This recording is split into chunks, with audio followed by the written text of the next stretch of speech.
saya itu mengajarkan sesuatu yang memang working terhadap saya. Forex nggak sesusah itu kok, dan itu nggak semua orang bisa ngomong kayak gitu. Kalau kita emang niat bantu orang, tapi kalau kita nggak profitable, ya nggak make sense gitu loh Pak.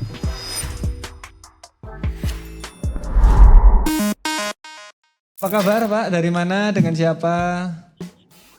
Dari Bogor, namanya Firza. Bogor, Pak Firza ya.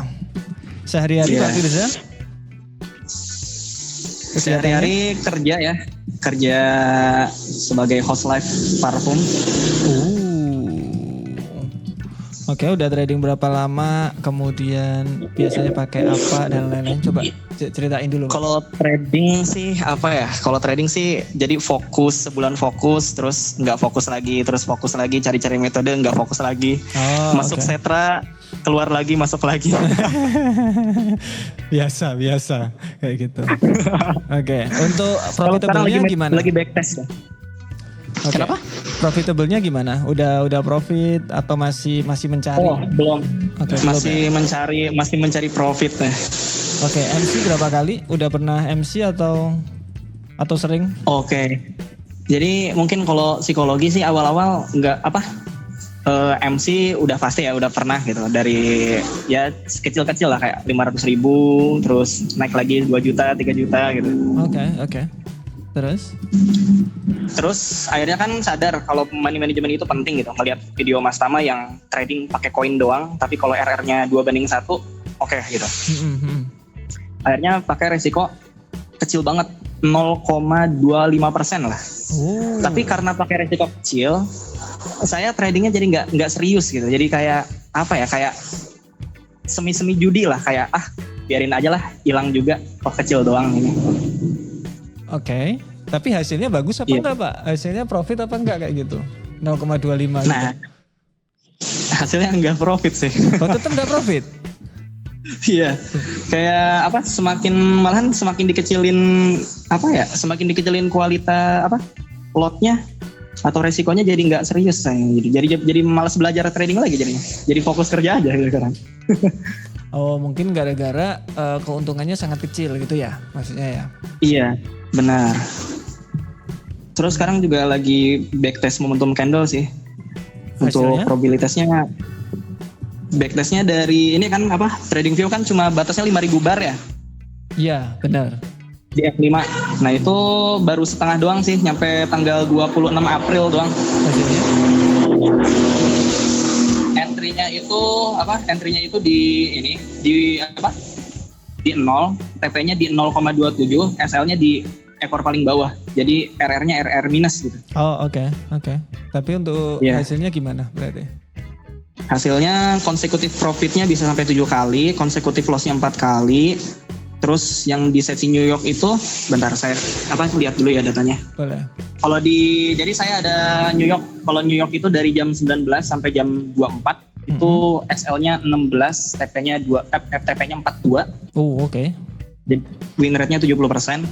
Kalau di Asia itu sama ya. TP-nya 55, SL-nya 24. Win rate-nya 69%. Ya.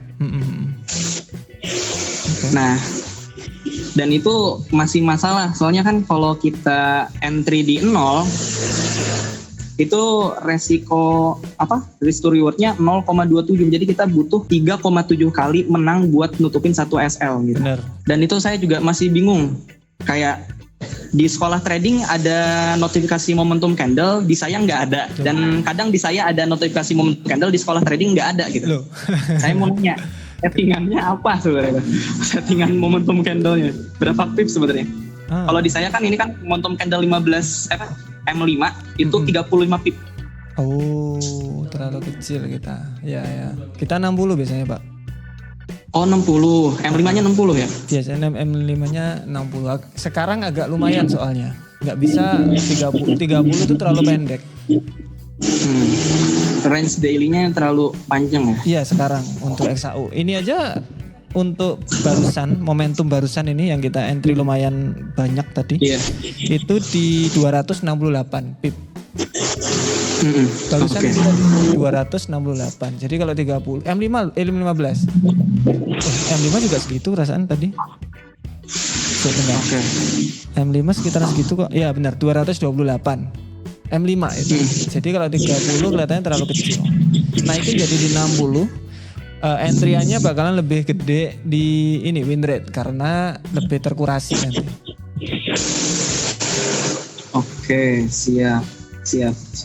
Dan yang mau ditanyain sebenarnya dari teknik ya, mungkin dari metodenya dulu deh. Kalau misalnya sistemnya, kalau momentum candle tuh sebenarnya gimana sih? Gitu. Maksudnya gimana itu gimana Pak? Maksudnya gimana? Iya. Maksudnya gimana itu yang terbaiknya itu gimana? Apakah boleh kita kayak campur-campur gitu, campur-campur metode trading momentum kayak kalau entry di 0, kalau entry di kosong SL-nya di paling bawah, win rate-nya segini. Terus kadang-kadang kita entry-nya di tengah-tengah di 0,5. Okay. Terus juga kadang-kadang kita layering gitu. Itu gimana itu? Boleh nggak kayak gitu? Oke. Make sense. Oke, good. Oke, kemudian? Terus lebih kan Mas Tama kan mungkin sangat berpengalaman ya. Lebih bagus SL 1:1 atau ya itu tadi risk to reward 3,7. Soalnya kalau risk to reward 3,7 tuh kayak apa ya? Kayak butuh win rate tinggi banget di atas 80%. Oke, berarti maksudnya SL lebih besar gitu ya. Oke. Ini di mana dulu? Di scalping ya? Ya, scalping SAU 5 menit ya. Oke. Thank you Pak Firzal sudah telepon. Kita jawab ya. Oke, wah dia sangat by data sekali, bagus. Saya suka. Itu dong. Ketika kita tanya udah backtest berapa kali, gini. Oke. Ya itu yang kita cari. Berarti orang benar-benar Orang benar-benar trial, nggak langsung ngikuti kemudian gitu. Kalau kayak gini aku suka. Nah, dari yang saya lihat, jadi ada New York Session itu TP 42, SL-nya 16, sekitaran 70% dia TP-nya. Tapi SL-nya masih lebih lebar daripada TP-nya. Jadi SL minus. Nah, risk and reward minus. Menurut saya risk and reward minus apakah oke? Jawabannya adalah tergantung. Seberapa minus? Kalau terlalu minus ya nggak bagus dong Pak. Kalau misalkan dicoba aja ketika contoh nih tadi nih XAU nih ya. Coba Bapak jangan di 0. Kalau di 0 soalnya terlalu tinggi nanti. Bukan di 0 Pak biasanya XAU itu. Tapi tunggu koreksi. Koreksinya bisa di 23,6.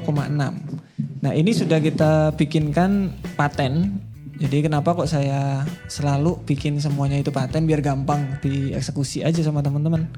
Jadi contoh ini minus 27, kemudian ini di ini jadinya 1:1 nanti. Jadi entry di sini, TP di sana, SL di sini 1:1 pasti itu. Lebih gampang. Oke, tapi win rate tidak sebagus yang SL di ekor pasti. Kalau yang saya lakukan tadi di XAU itu makanya saya nggak bisa diganggu karena saya ada beberapa layer. Jadi contoh ada layer buy. Kemudian terkena TP langsung luar biasa tadi banyak. Nah, padahal tadi aku juga ada entryan di sini, Jeff. Waktu kamu entry di situ aku udah entry di sini. Kemudian masih bagus, aku entry lagi. Makanya agak lama kan tadi. Nah, gitu. Kalau aku modelnya di layers. Tuh. Nah, kalau teman-teman masih baru pengen backtest mungkin bisa di 23,6 entryan TP di minus 27, SL di 74,5. Kenapa kok aneh nama 74,5? Enggak, biar sama 1:1 aja. Biar gampang gitu loh orang-orang itu. Gitu Pak. Kalau pengen win rate paling tinggi di mana? 0. Itu TP bakalan sering banget terkena. SL di sini. Berarti entry-nya di mana? Ya bisa di tengah-tengah. Entry-nya jarang tapi win rate bakalan lebih tinggi daripada teman-teman itu maksain. Gitu. Jadi balik lagi ke quality entry, bukan quantity entry. Terus kalau dibilang bagusan mana minus sama 1:1, backtest aja Pak. Bagusnya yang mana? Makanya saya bilang coba backtest aja tentang momentum candle kan hanya satu strategi tuh. Tinggal caranya nih. Ya udah. Pakai momentum candle kalau cara kayak gini win rate berapa? Oh kalau momentum candle cara kayak gini win rate berapa? Nanti kelihatan. Simple based on data. Mas Tama. Apa kabar? Dari mana nih? Dari mana? Baik. Saya sekarang tinggal di Belanda, Pak. Oke, dengan siapa? Dengan Bapak Sam. Bapak siapa? Bapak Sam. Oh, Sam. Dan Sam. Sam, ya. Udah di Belanda. Belanda berapa tahun Pak di Belanda Pak? Ini udah jalan 8 tahun sih Pak. Wih, mantap sekali. Nggak pernah pulang nih? Kemarin ngejar Mas Cepi nggak ketemu, waktunya nggak dapet. Ngejar Di mana? ke Jogja. Ke Jogja. Iya Pak. kemarin ngejar ke Jogja nggak dapet. Oh. Waktunya nggak cukup. Iya dah, Bapak ke Jogja. Iya Pak. Terus Di Belanda kerja apa Pak? Biar deh. kalau kerja saya banyak ya Pak. Lebih ke apa ya? Restoran aja Pak, restoran Pak. Nah, restoran. Oke, menarik. Berarti sama kayak di Australia Iya. dulu ya, kayak kerjaan banyak gitu ya. Apa aja yang ada Iya, diajar benar. gitu kan. Oke. Udah Iya trading benar. berapa lama? Saya trading dari 2021 di kripto Pak dulu Pak. Oke, terus cerita dulu dong. Terus awal mulai di kripto habis banyak saya Pak. Aduh parah. Di kripto parah. 500 Saya semalam pernah ngabisin 148 Pak. 148 juta semalam tok. Iya. Sedih sekali Pak. Iya. Loh itu kan Sampai- relate soalnya aku juga pernah itu segitu. Itu Iya, Pak. future berarti ya. Future. Terus? Terus mencoba forex itu di 2024 Pak. Ketika lihat bisa. Pak Rizky. Oke. Terus? Itu sebenarnya udah recovery juga Pak. Itu di tahun 2024 udah recovery di kripto. Oke, dari uangnya recovery-nya dari mana nih? Uang tabungan, uang kerja, uang usaha. Saya juga ekspor impor juga kan Pak. Jadi aku sisihkan terus masukkan lagi, putar-putar terus Pak gitu Pak. Oke, make sense. Kemudian 2024 kenal forex. Iya. Sampai